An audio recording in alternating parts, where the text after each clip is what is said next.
Hey everyone, welcome to the studio. I am doing a bonus video today because I want to paint a dogwood tree. It's spring here in Georgia and dogwoods are blooming all over the place except for in my yard. They are a little bit behind. I have some pink dogwood trees and it took them, would you say, like 7 years for them to actually finally bloom. Last year was the first year. So I'm waiting patiently, but I'm not patient enough, so I'm going to paint from a photo that I took of other dogwood trees somewhere in the south. So let's talk about what I'm going to be using for my supplies. This is a piece of Canson paper, the unsanded paper. I had maybe it was a demo of clouds or something that evidently had some blue and brown in it, and I took a little rubbing alcohol and did a wet wash. And you might be surprised because you might think, well, how could you do a wet wash on unsanded paper? Well, it worked out just fine. I didn't use a really I didn't saturate the paper. I just used a very light wash and it dried flat. So here we go. That's what I'm going to do. I have already, this is my reference photo, I have already used a Nupastel to do the initial drawing. And as you can see from the reference photo, there's a lot going on. So I have to remind myself that if it's about the dogwood trees, and I'm going to focus on these two trees here, everything else I'm going to play down, right? I'm not going to copy the photo. I want to interpret the photo, so I want to see what is important. And one thing that I also need to notice right from the beginning is where's the light source coming from? And I don't really see the sky here, so I'm going to look at the shadows. Where the shadows are being cast, where is there light on the tree? And that gives me the clue that tells me that the sun is coming from the right and illuminating the right side of the trees and casting shadows over to the left. So I want to keep that in mind as I paint my trees. So the first thing that I'm going to do to get started is just do a very light dry block in using some hard pastels just to establish the boundaries. What's going to be the darkest dark, what's going to be the lightest areas, what's going to be the most intense, and then everything else will get assigned a middle value. So I'm going to start with a dark blue Nupastel, and when I squint at my photo I see that the darkest values are actually the tree trunks. So I'm going to block in the entire trunks with a dark blue. I know that I will be able to adjust these trunks as the painting progresses, you know, adding the light. I'm going to just put it, there's a few different branches coming off, so I'm going to put them in right now. Also notice that I wanted to have unequal spacing, unequal sizes, so one trunk is thicker than the other, and they get more narrow as they get taller, so that's something I want to keep in mind. There is another tree in the distance. Let's just put a couple of trunks because we're kind of in the, not in the forest, but maybe it was a park of some sort, so there were quite a few dogwood trees back in there, so I'm going to just very lightly hint at them. They're not going to be important. What else is dark? Well, the shadows that are being cast on the grass from these big trees. And there was a sliver of light in here that was kind of interesting, so I'm going to darken this whole foreground area. I need a bigger piece. And then ground the trees in the back. So those are going to be the darkest darks. The lightest light is actually going to be the dogwood blossoms or the sky, if I'm going to put in some sky. And I see very little peaks of sky up in the corner, so I could potentially put in some sky. Let's take a little bit of blue and then pull down just a little bit of sky color, and I can always cover it up if it's too much sky peeking through. So I'm going to just establish a little bit of sky. The other lightest light is going to be the dogwood blossoms, but here's something that's really important. I have to remind myself that the lightest light, the white blossoms, are going to actually come in last. So I don't want to put in the lightest light right now, but I will establish kind of a mass of a pale peach, because I want to save the brightest light or whitest whites for the very end. This is just to establish some of the masses of those blossoms. I'm not going to paint individual blooms until the very end. I want to mass in the most, the largest areas of blossoms, and then I'll come and get more detailed. All right, so we've got our lights, we've got our darks. What is the most intense color? Well, actually, it seems to be this nice bright green, spring green on the lawn, on the grass. So I'm going to put that in just to remind me that I want to, whoa, have that nice spring sunlight green in the grass. Then everything else is going to be a middle value. So what I want to do is establish the illusion of trees and things in the distance without really spelling out a lot of detail. So I need to pick kind of a, what is this? There's a dull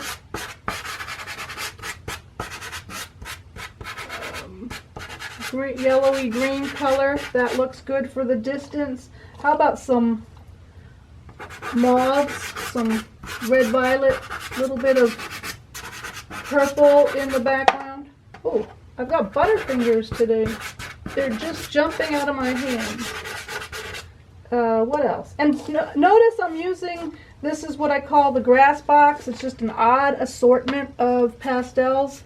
How about, we know we need it to be a little bit cooler in the distance. Why not throw in a little bit of turquoise?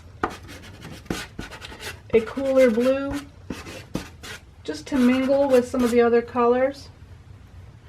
Alright, and then everything else is a middle value, so I'm going to just add a little bit of a brighter green down here. And I'm going to go back and darken the trunks just a little bit more.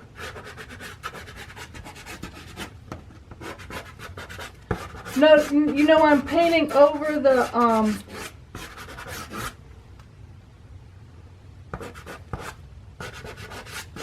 wet wash, so I don't have a lot of tooth on this paper. So now I'm going to move into the softer pastels, but before I do that, I'm going to give everything a quick spray with Workable Fixative. And I'm using the Blair Very Low Odor Workable Fixative. I just want to kind of fix these colors in place. This is kind of my roadmap that I'm about to follow with softer pastels. And I'm going to be using for my softer pastels the Terry Ludwig Floral Landscape set. This is the set that I selected. And this is a floral landscape, so we should be able to use this set for this painting. So the next thing I'm going to do is reinforce the darks, which is, if you remember, is the tree trunks. I'm going to actually pull this guy a little bit lower than the one directly behind it, just so that I have a little bit more interest. This is a dark blue, softer pastel, similar to what I already put down. These tree trunks in the distance that I put in, they are not going to be as dark, but I'm going to put them in with the blue for right now. Alright, so that's one layer of dark. I'm going to add another layer of dark, so let's look at the tree trunks, and look at the color of them. They're kind of a gray, kind of a purpley gray I see in there. So I'm going to put in a layer of dark burgundy, layer it lightly on top, but I'm not going to hit the trees in the background. I want these trees to come forward. Well, maybe just a little bit. I want these trees to come forward. Let's see, what else could I use? How about, if I feel like I see a little bit of violet in the trunk, I'm going to add some purple. So tree trunks to me are not going to be just brown. I don't have brown in my set, so I have to mix a color that is works well for the tree trunks that is not brown, and I don't see them as brown anyways. I see them as maybe a mixture of violets and grayed down violets in some areas. So I'm going to add even another layer of purple. Sometimes you just can't get enough purple. And I'm creating some of the thinner branches with the edge of this pastel just in the distance, because remember, it's kind of like a forest of trees back there. And you might be thinking, well, what are you going to do with all that foliage? I'm going to be able to bring the foliage on top. Put the foliage on top of the trunk. So I'm establishing the trunks first. Now, I just kind of glanced at the tree trunks in my photo, and I started to see a little bit of green in them. For some reason, my brain said, oh, but I see a little bit of green in those trunks. So guess what? I pulled out a green, and now here's a kind of a lighter yellowy green. Remember, where was the light? The light was coming in on the right side of the trunk. So I'm going to add a little bit of light to the right side of the trunks over on this one bigger one as well. All right, now I look and I say, well, in some areas it actually feels a little blue. So let's add a little bit of blue to those trunks. So we're really just layering color to kind of get that feeling of a colorful tree trunk rather than just a brown tree trunk. All right, I said I felt like there was some violet, so here's a nice mauve. Put some of that in, and now what I'm trying to do is start to get that feeling of the bark. So I'm just taking this pastel and skipping it around so I get a feeling of the texture in the bark. I'll just add some of that in those trees. And two things to the trunks.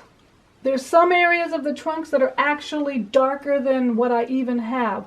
So right at the base, for example, and along the edge in spots. So what I'm doing now is I'm taking my Terry Ludwig eggplant, the dark, super dark I call it, and I'm using it in the places where I think it's darker than what I have. So darker than the darkest dark I've already used.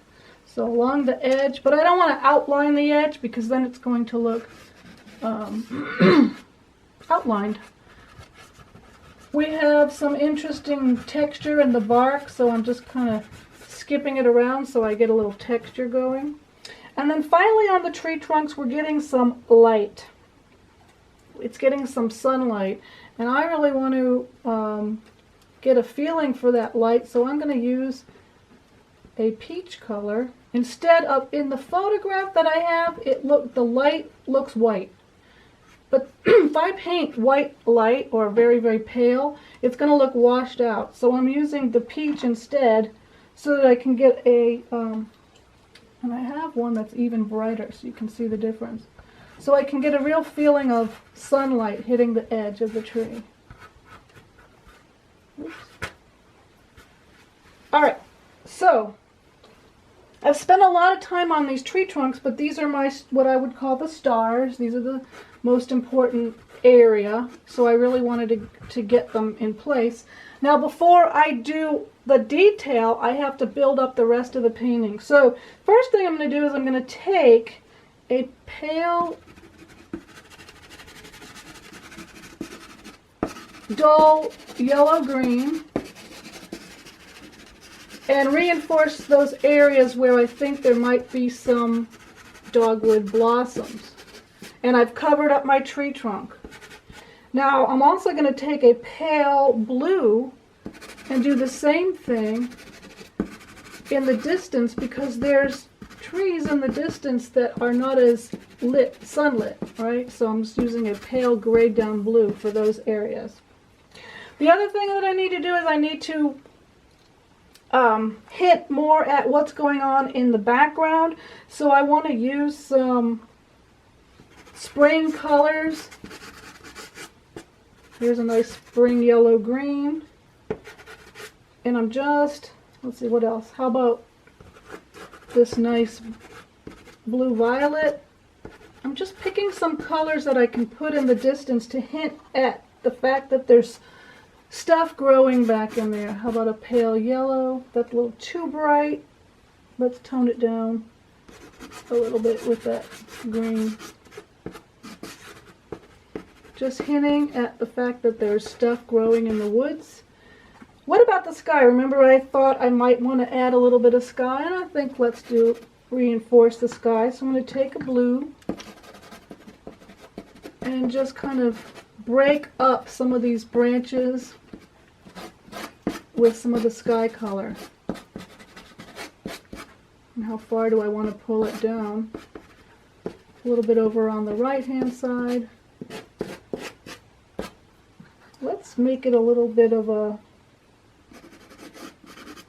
blue-green. And if it's starting to look a little too spotty, which it is for me at this moment, I'm going to pull a little bit more masses of the flowers. So put some of that in and then cover some of it up. Alright, now where are we? Alright, let's work on the grass. So we have grass that's in the distance further back, and then we also have the sunlit grass, and then the grass in the foreground, which is in the shadow. So I'm going to put a darker green down in here. I have two dark greens that I'm going to just use both. And then in the distance, it's going to be lighter and cooler, but it's still has a feeling of the sunlight hitting in the distance, but I'm going to use a lighter, cooler green. And I'm going to pull it up into the trees a little bit so that there's not a hard edge. Also can soften it with your finger. I'm not so sure I like the slope. Let's kind of come in over here so that you don't fall out of the painting. I want to hold you in, so I put another layer back in there. Now, where's the sunlight? Oh, there's a little bit of grass growing up over where the tree trunk meets the ground. And then we have the light. I'm going to pull it down a little bit into the foreground. And I have even brighter yellow-green that I'm going to use right in here, especially where some of this grass might be getting some sunlight. And that's all I'm going to do for that right now. Let's now tend to the blossoms. So I'm going to give it another spray. And I'm going to spray the foreground too, because what I'm noticing is it's too stripy. So we have a stripe, a stripe, a stripe, a stripe, a stripe. And so we want to break that up a little bit more. And how can we do that? I'm just going to pull a little bit of green here and there just so that it's not quite as noticeable and stripy. I'm going to add a little bit more detail in this foreground area as well in just a minute. I'm going to take this green that's in my hand and I'm going to skip around. Again, I'm painting a flowering tree. The first thing I do is mass in the big areas of flowers. So I'm using the side of the pastel and I'm massing them in. And I'm going from the darkest color I see to the lightest color. So I started with kind of a green. Now I'm going to add a pale yellow. Skip it over. And because I use that Workable Fixative, you can see that the Fixative is kind of skipping over the darker areas. So I'm getting a feeling of foliage. A little bit over here. A little bit over here. Now I want to get it a little bit brighter and lighter, so I'm going to a lighter pale yellow, almost white, not quite.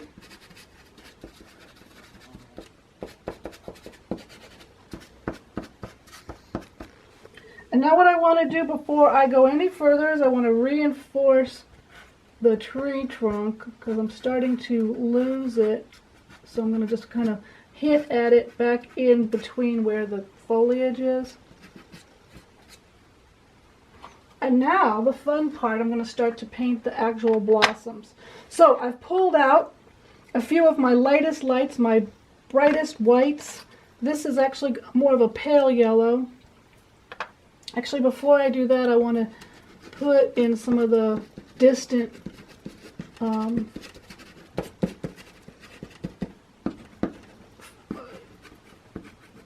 hint at some of the distant trees in the shadows. So I'm using a pale blue. I actually need to try that one. It's too close to the sky color, but I know what I can do to fix that. So just leave those for now. Now I'm going to come in and I'm going to decide where do I want to put my blossoms. And I want to put them where I want the eye to go. So I'm using the pale yellow and I'm pressing hard now.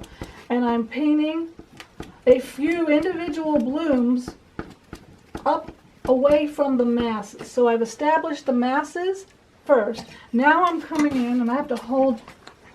I know this is tricky, but if I don't hold the board, I can't press as hard as I want. Let's try it this way.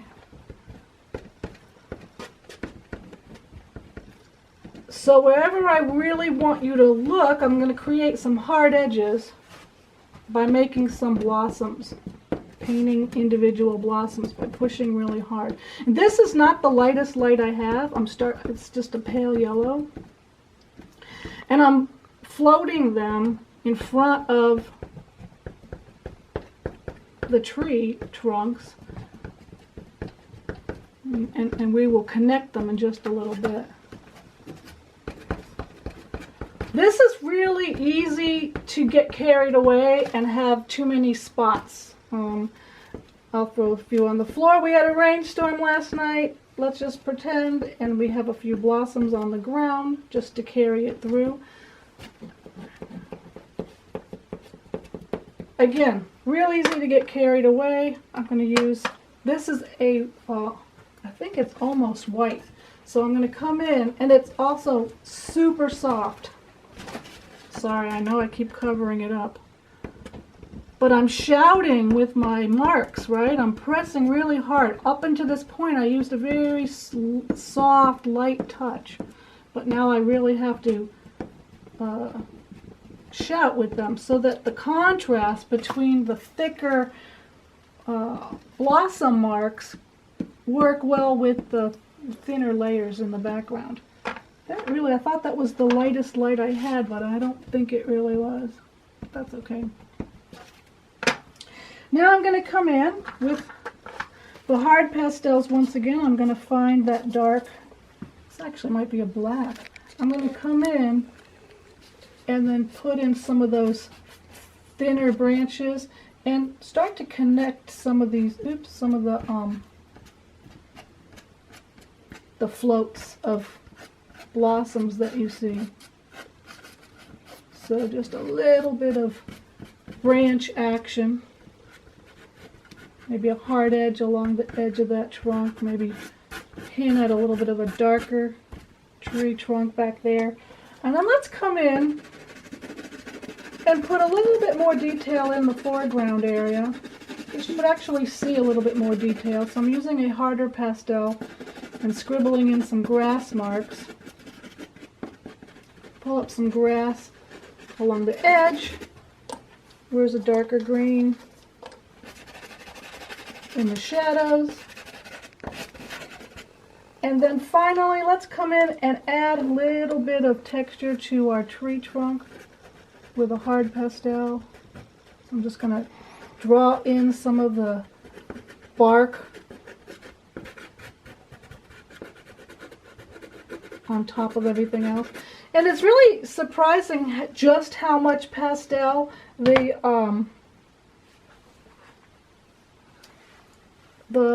Canson paper, unsanded paper, is taking. Part of that is from using the Fixative and doing that wet underpainting.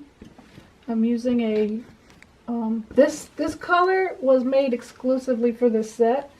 It's a really, really pretty light blue violet, so it's working really well for the distant stuff, and then also to help pull out the trunks a little bit more. Alright, so I'm going to stop right now. This is always, I come to this part of painting, and I'm going to do one more thing.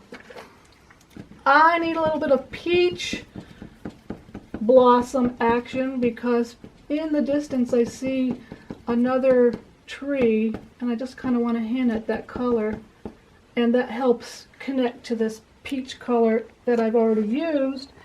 And that means I think I need a few little sunlit pieces of grass as well, just to carry that peach color through. Then I'm going to stop. This is always a time when I like to stop, step back, decide if it needs anything else, and then come back to it with fresh eyes. But I think I've shared enough with you that you get the idea of how to build a flowering spring tree. Start simple masses and then paint the blossoms and use a heavier touch. And I hope you've enjoyed this video, and I'll see you next time.